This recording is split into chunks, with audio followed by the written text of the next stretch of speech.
பதிவு. என் குழந்தைகள் வளர்ந்து விட்டனர். நான் தனிமையில் நின்று விட்டேன்.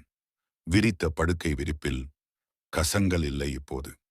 அங்கும் இங்கும் சிதறிக் கிடக்கும் துணிகளும் இல்லை இப்போது. ரிமோட்டுக்கான சண்டை ஏதும் இல்லை இப்பொழுது.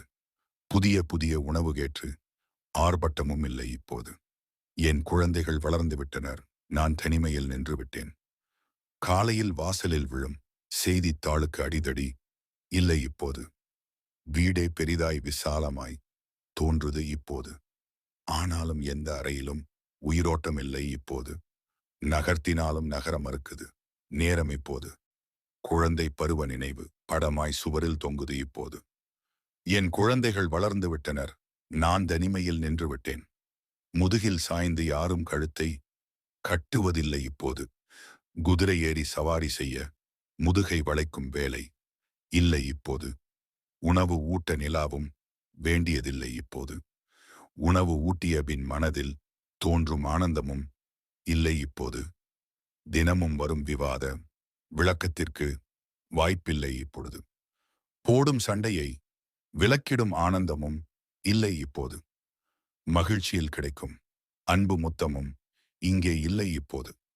என் குழந்தைகள் வளர்ந்து விட்டனர். நான் தனிமையில் நின்று விட்டேன். கண் இமைப்பதற்குள் வாழ்வின் பொற்காலம் ஓடித்தான் போனது. அழகான அந்த வசந்தம் எப்போது கரைந்ததோ இப்போது வேலையும் இல்லை.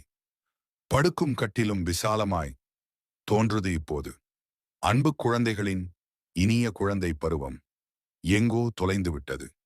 என் குழந்தைகள் வளர்ந்து விட்டனர். நான் தனிமையில் நின்று விட்டேன். தன் காலுறையை எவரும் அங்கும் இங்குமாய் எறிவதில்லை இப்போது. குளிர்பதன பெட்டியும் சூன்யமாய் வீடு போல் நிற்கிறது. குளியலறையும் ஈரமில்லாமல் உலர்ந்து கிடக்கிறது இப்போது. சமையலறையோ அமைதி மண்டிக் கிடக்கிறது இப்போது. காலை மாலை தவறாமல் உடல் நலம் பற்றி அலைபேசியில் விசாரிப்பு. நான் ஓய்வுடன் நலம் பேண 1000 அறிவுரை தருகிறார்கள் இப்பொழுது. அன்று நான் அவர்களின் சண்டை விலக்கி வைத்தேன். இன்று அவர்கள் எனக்கு அறிவுரை சொல்கிறார்கள். நான் குழந்தையாகி விட்டதை உணர்கிறேன் இப்போது. என் குழந்தைகள் வளர்ந்து விட்டனர். நான் தனிமையில் நின்று விட்டேன்.